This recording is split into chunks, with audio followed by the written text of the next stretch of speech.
lecture number 9. This will be mostly about preaching. So this is catered to preachers, and we want to determine or reflect on the relationship of preaching and the interpretation of the Bible. David Wells said in his book, No Place for Truth, the Bible is not a remarkable illustration of what we have already heard within ourselves. It is a remarkable discovery of what we have not and cannot hear within ourselves. Thus, our inward sense of God and our intuitions about meaning are irrelevant in any effort to differentiate biblical truth from pagan belief. It is how we apply ourselves to learn what God has disclosed of Himself in a realm outside ourselves that is important. And unless we steadfastly maintain this distinction in the face of the modern pressure to destroy it, we will soon find that we are using the Bible merely to corroborate the validity of what we have already found within our own religious consciousness, which is another way of saying that we are putting ourselves in place of the Bible. So that those are very insightful words from David Wells. He is saying that we are not to use the Bible as merely a reflection of our own religious intuitions, and sometimes that is what happens. We think that we are finding in the Bible things that actually originate from our own hearts or our own views about who God is and about His ways in the world. And those may be strong impressions, but we must remember that the Bible confronts us with a message that is alien, meaning outside, external to ourselves.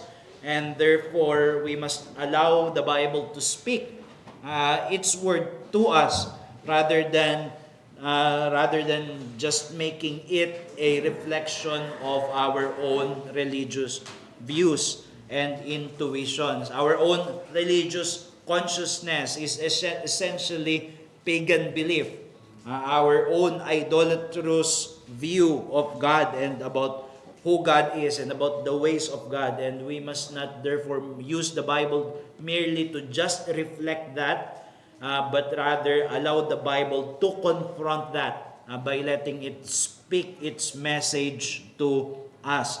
And consciously, or more often consciously, interpreters impose on the Bible what really is their religious instincts or consciousness. And that is wrong. And therefore, the essential control is a biblical interpretation with objective or external standards, something that we have set out in this course. We want to interpret the Bible with discipline in such a way that what we would get is not something that we placed in there, but something that is really in there and it speaks to us, an external word, and it is spoken to our soul. And that is the job then of the preacher. The preacher must allow the scripture to speak and to confront people today. And the work of preaching can be visualized by that graph that you find in there, where the preacher and teacher is a bridge between the ancient texts and the modern hearers. And therefore, the preacher labors with the text, and the preacher seeks in the text the meaning to the original readers. That is why the teacher, the first part of the preacher and teacher's work is studying. And therefore, a preacher must labor in the loneliness of his closet every week before he stand before the people to declare that he has a message from God, because he has taken the pains of studying the Word of God. And it is a painstaking study of the text and practical consideration of its significance to the anticipated hearers, which after he has come to understand, he would bridge to his hearers by expounding on its present significance to the contemporary audience.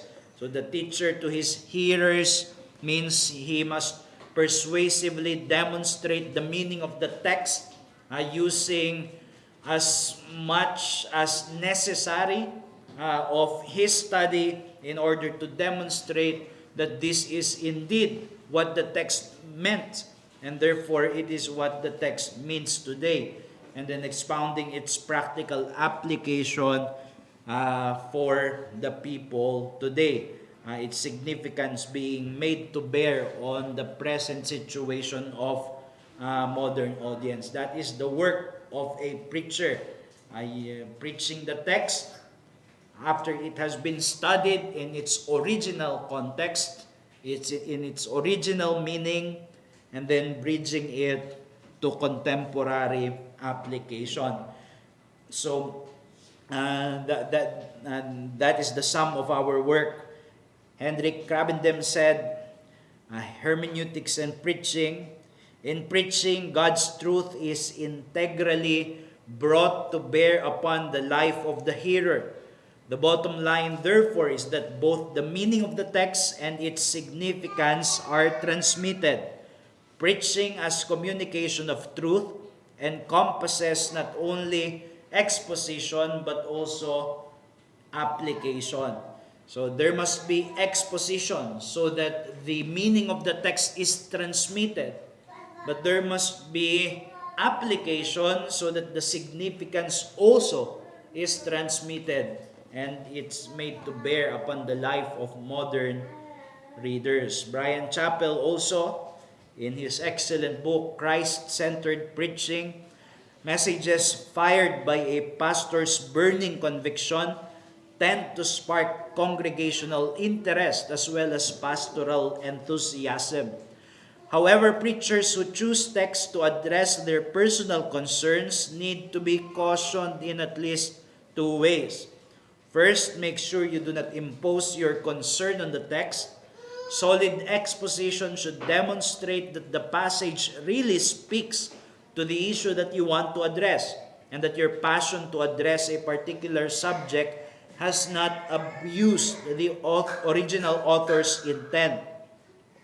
Second, be aware that a ministry that only addresses the preacher's personal concerns can become too limited in perspective for the needs of the congregation. The pastor may end up riding hobby horses or unconsciously concentrating on personal struggles, thereby neglecting other important truths needed for a fully informed and mature congregation. So there must be an acknowledgement as well that as preachers, especially those who are ordained to this office, is called by God to teach the whole counsel of God, not selectively, and therefore they are to bridge the whole scriptures for the people of God today. And it is the work then of the preachers to be expounding the text week in and week out, the scriptures, so that throughout the duration or the span of his ministry, there is a considerable representation of the whole of the scriptures and the whole gamut of its themes for the nourishment of the people's souls. Rather than a ministry that is represented by the preferences and pet subjects of a particular preacher, because that is the work. The work is not to make the Bible merely just a reflection of our own religious intuitions, but to let it speak for the church today. Now, there is a warning on how to do this, and we already have said that it is wrong to contextualize the scriptures directly without regard to its original context, and this has been done many ways by those who are not careful about hermeneutics, and they were preaching with an intention for it to become immediately relevant. So the model life approach to interpretation is a wrong approach, where Scripture is treated as though it is like a collection of illustrations or examples for life's situation. So the then, the ancient text, and the now, the modern reader, are artificially bridged by the common condition of hearers and the text, and that is a wrong way to do it, because it does not extract the doctrine, the resident teaching that is there in the text. So, for example, it is done many times by moralizing, where the biblical text is used to teach moral lessons only, as though they are an anthology of stories, like a fable where you can draw lessons.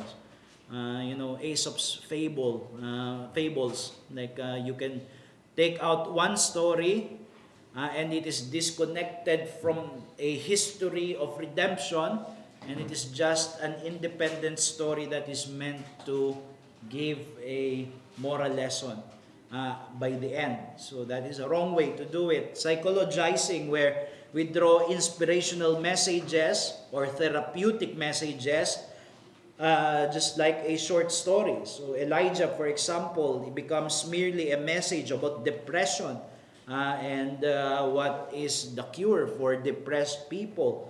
And that becomes the sole and immediate application. Or spiritualizing, where we force a spiritual meaning that is not there. So David and Goliath becomes a lesson on slaying the Goliaths of your life, whether it be your problem with debts or addiction or etc. And you say, you can do it because you are like David, and this is the Goliath of your life. Or the allegorizing, where we impose a false symbolism that is not there. The parable of the Good Samaritan has been used for a whole package of doctrine, such as the Good Samaritan is Jesus, the inn is the church, the one who was beaten down is the sinner that is being brought to the church, and that becomes an error. So it starts with the condition of the hearers, and there is no serious grappling with the meaning of the text.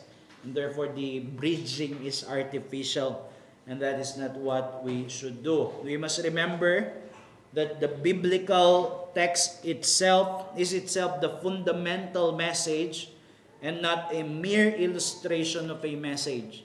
That is why when we preach, we are expounding the text according to the analysis that we have done.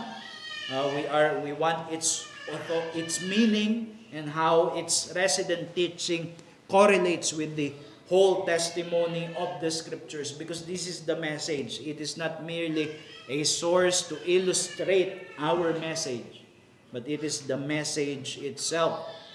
And the Bible is an organic whole revelation. It is a redemptive story and not a collection of fragments or an anthology. That is why when we are looking at a passage in Scripture, it must be seen in the light of the increasing circle or spiral of revelation to the organic whole. So, kailangan na tignan natin yung Scripture as though it is one organic revelation that is about the story of redemption, rather than dissecting it as though we can take out a part without any regard to the rest of the Scriptures. In moralizing, psychologizing, and spiritualizing, the text is used as a launching pad to transmit lessons, and it is not taken within its context.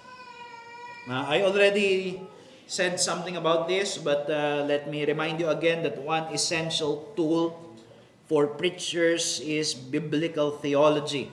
Biblical theology, not meaning simply that the theology is biblical. This is a distinct discipline in theology, which has to do with discerning the progress of revelation, how God has revealed His purposes in gradual stages from the Old Testament until the coming of Christ in the New Testament. So we cannot be without that. We cannot consider a part of the scriptures with little regard to the whole, to the progress of the story. And if we do that, then the story becomes merely, indeed, just moral lessons. What would you do with the story of David and Goliath if it has nothing to do, for example, with showing the victory of the greater David, Jesus Christ, who is to defeat the enemies of God's people, and therefore He is the worthy King over God's covenant people. So, without regard to such progress of revelation and redemptive history, then we will be prone to just taking the Bible, the stories of the Bible, as though they are launching pad to moral lessons. So the meaning of the text is what it meant in its period of revelation, while relating to the total witness of the scriptures. So we would be prone to many misunderstanding. 2 Chronicles 7 verse 14, if you know the passage, if my people will call on my name, di ba? Yung the Lord will forgive them and the Lord would bring prosperity upon them. Usually tinitake ito, binabasa ito kapag mayroong mga political rallies at ng mga Christians, at sabi nila sa Pilipinas, i-apply natin to, if just the Philippines would gather together and pray to God and confess their sins, magdadala siya ng prosperity sa atin bilang isang bansa. Not recognizing that this is the language of the Mosaic Covenant, that they are to confess their sins before God because they are God's covenant people, and if they would confess their sins, He would bring about the blessing of the Mosaic Covenant, which is prosperity in the land. So this is not about the Philippines. We are not God's covenant people as a nation in the Philippines. So if we do not have that an overview of the history of the entire Bible, we would be lost in our preaching. Edmund Clowney said, in Preaching and Biblical Theology, the more fully a text is approached in the context of its own setting in redemptive history, the better is the preparation for preaching that is not uniformly hortatory, meaning practical or exhortational, or didactic, meaning teaching, or even sentimental, but rather reflects the glory of the Word. Biblical theology then serves to unlock the objective significance of the history of salvation. It focuses on the core of redemptive history in Christ.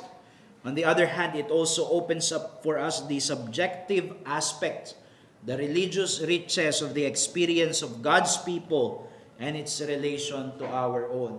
What Clowney is saying is that if you are equipped with biblical theology, you are able to expound the text on its original context so that you determine its placement in redemptive history, and you can draw out doctrines. You can draw out objective teaching and instruction. And yet at the same time, because you have expounded how it applied then to a specific people in a specific context, then you are also equipped to see how it applies to people now, to modern people now in our day. So that is why it is good for a preacher to truly grow in this area of biblical theology, and also for those who are who want to take their study of the Bible seriously. It's something that we could study also for ourselves, biblical theology. So what is the proper method? Well, we begin from the meaning of the text before we contextualize it to modern readers. But we must contextualize it. We must expound its relevant significance. Otherwise, it is not preaching, or at least it is poor preaching if we are not persuading consciences to respond to the teaching that we have expanded or expounded from the text, or the person from which this teaching pointed, which is Jesus Christ. Samuel Logan said, "It is ironic that preaching that is intent on setting forth textual meaning is often dry and deadening because it does not come to grips with the hearer. On the other hand, preaching that endeavors to be lively and meet the hearer where he is often devoid of well-presented biblical truth. But this does not need to be so. There is a way to ensure that the truth of the text is transmitted in its full meaning and relevance. It is the way of universal principles and patterns to be gleaned from the text. This is the model that Scripture itself holds forth. Scripture itself in both the Old and New Testament customarily gleans universal principles and patterns from previous Scripture and presents them as God's Word for the day." So that is our task in preaching. Logan is decrying that situation where preachers that seeks to discover authorial intent and are faithful to the text, they are often dry and irrelevant. Why? Because it lacks contextualization. While those who are good at contextualizing, or at least apparently, are actually bad at dealing with the text. But that does not need to be so. And the way is to draw out, to extract universal principles and patterns, doctrines connected to Christ, doctrines connected to redemptive history that applies timelessly to all. Then that is the way that we could make a passage or reveal or expose that the passage is indeed still fresh and relevant in our day. 1 Corinthians 10 verse 11, "Now these things happened to them as an example," referring to the experience of the Israelites in the wilderness. They happened, they are real events in history, and they are types, they are example, but they were written down. They were inscripturated for our instruction, teaching, doctrine, on whom the end of the ages has come. And this is actually a good insight to be equipped with when preparing sermons, where we consider the timeless and timely elements of our preaching. So first is you explore the time element, because these things happen. The things that we read about in the Scriptures, they happen. They are located in specific situation in history, and they were written down with such a historical context, and therefore that is the reason why we are doing those analysis of context and use of word and use of grammar, because we want to locate our text in its history. We don't want to abstract it from its history. It was written within a historical context with historical events. So we ask the question, how was the text intended and understood in its historical situation? And the integrity of the sermon must be established by sufficient historical data. That this is what it truly means, because this is the context in history, and this is the context that based on the usage of the word and those things that we have studied. So the time element, and then you discern the timeless principles. They were written down for our instruction, for our doctrine. We can extract a timeless doctrine from what is written in order to continue to bear upon us, on whom the end of the ages has come. So what is the teaching that reside in the text that is relevant for God's people in all ages? That is the question. What can you extract as a universal pattern or principle that applies still even outside of that specific historical context? And how does the text contribute to the biblical narrative, the redemptive story in Christ? And then you draw timely applications because they were written down for our instruction. So from that teaching, that timeless teaching, how does it then apply to hearers now? So how should the people respond to the truth of the text, or the truths of the text? And that is where you need to be creative as pastors. I think this is often the weakness of many preaching when it comes to application. The details are good, the exposition are good among Reformed preachers, but then the application becomes very generic, or it does not really land.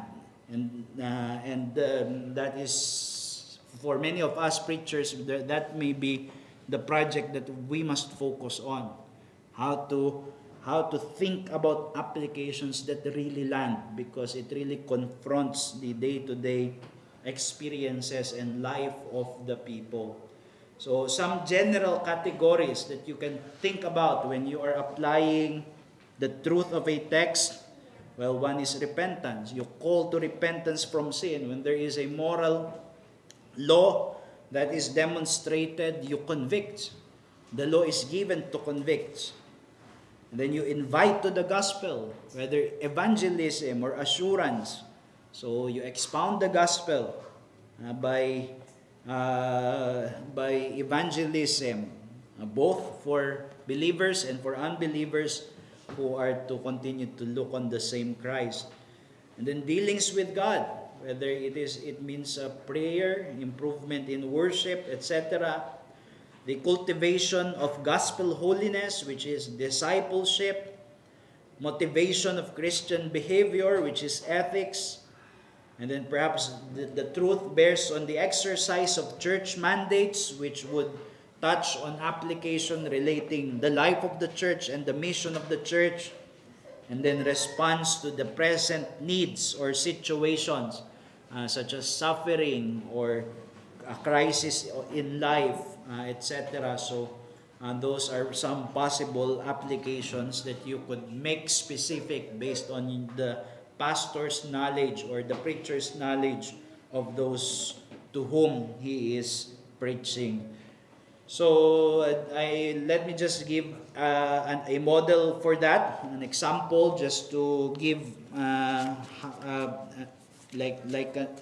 example of how it works. 1 Corinthians 11 verse 1 to 3.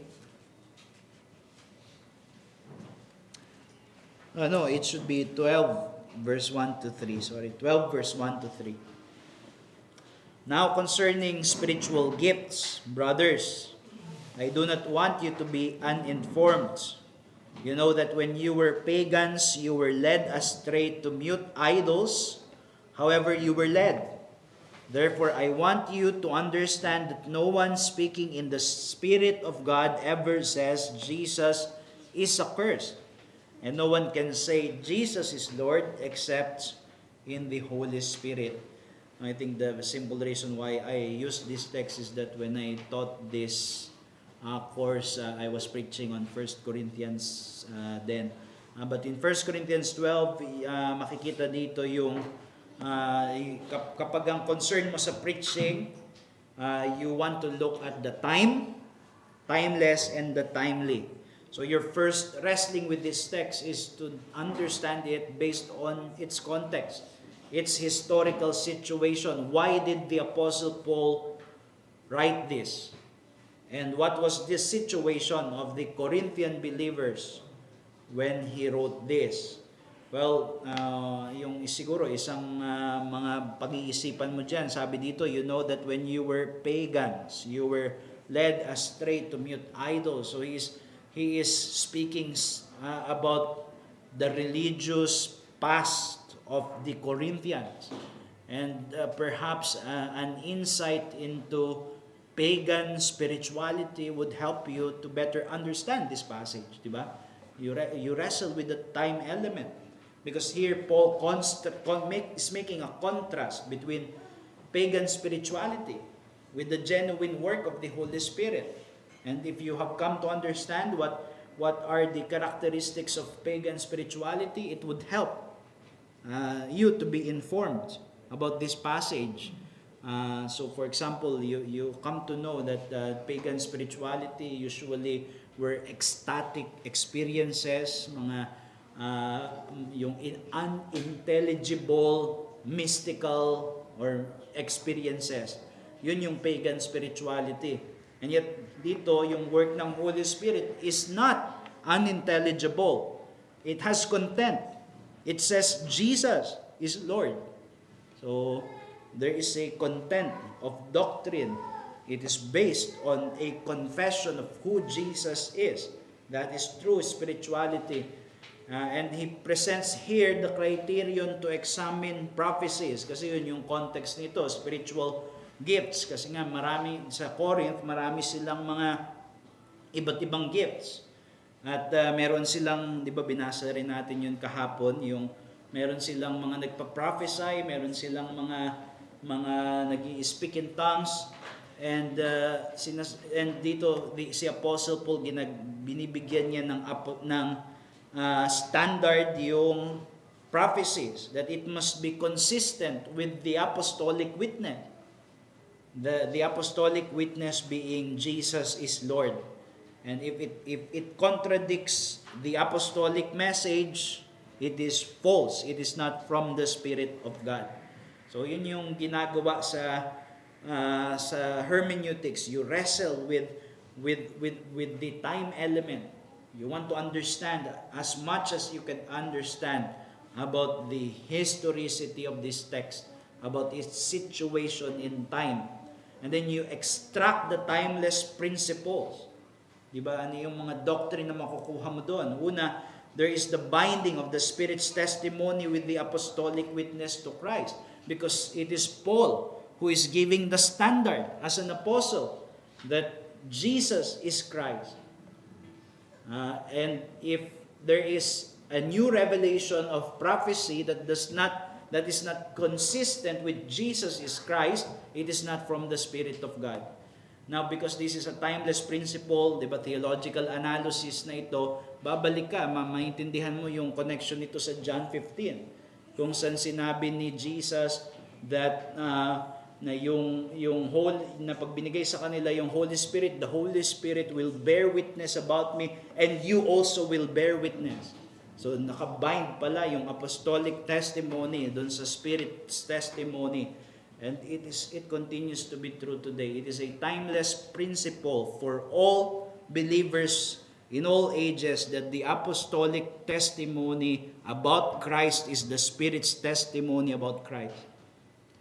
And Christ's Lordship is the true measure of Christian spirituality. Yung pagan spirituality ay yung mga mystical, ecstatic experiences, pero hindi yun yung totoong measure, the personal confession that Jesus is Lord. That is the true measure of being spiritual. And ano yung mga timely applications nito? Well, i-apply mo ngayon yung principle na ito sa situation ngayon. So, we know, even if this was the situation of pagans, ngayon sa panahon natin, many churches think that the work of the Holy Spirit is bringing people to ecstatic, unintelligible experiences, religious experiences. Diba? I think may kwentuhan nung just recently yung laughing in the spirit, tapos yung mga kung deliverance na nangingisa yung mga tao, and it is regarded as work of the Holy Spirit. And yet here in this passage, we find the truth that that is not really the work of the Holy Spirit. And therefore, when you preach this passage, having drawn the time element, the timeless principles, you make it bear on the consciences of people na kailangan ma-reform doon sa mga ganong klase ng view ng Holy Spirit at ganong klase ng paghahanap ng ecstatic experiences. Or you can call to a Christian life that is oriented to gospel obedience to Christ as Lord, because that is the true measure of spirituality, and it may come in different specific applications of how we live in pursuing spirituality with the standard of Christ's Lordship. So the timeless, and the timely application. Okay, so I think that's it, and I hope that this would be helpful for those who are involved or aspiring to the ministry of the Word, and in general para sa ating lahat na students of the Scriptures, whether vocationally or as believers who are called to reflect on the Word of God. Any question or thoughts?